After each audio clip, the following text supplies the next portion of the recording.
सगळ्यांना माहित आहे की देशाचे प्राइम मिनिस्टर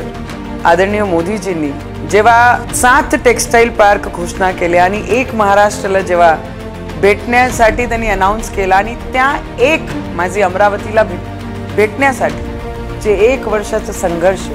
मी ते पूर्ण केंद्रामध्ये त्याचा पाठपुरावा केला। आमचे टेक्सटाईल मिनिस्टर तेव्हाचे त्यांच्याकडे पाठपुरावा केला, आमच्या देशाचे प्रधानमंत्रीजीकडे पाठपुरावा केला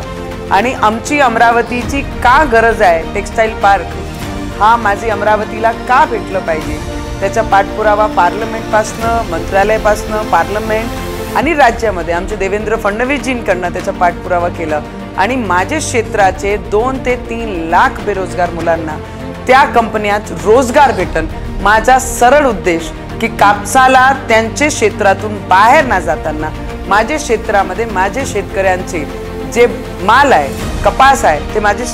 जिल्ह्यामध्ये राहायला पाहिजे, त्या कंपन्यामध्ये गेला पाहिजे आणि आमचे मुलांना 2 ते 3 लाख मुलांना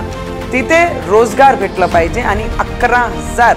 कोटीचा इन्व्हेस्टमेंट या टेक्सटाईल पार्क मध्ये होणार आहे। याचे मागचा जो संघर्ष होता हा माझे क्षेत्रांचे आणि युवा पिढी ज्यांना पुढे आणण्यासाठी जे माझं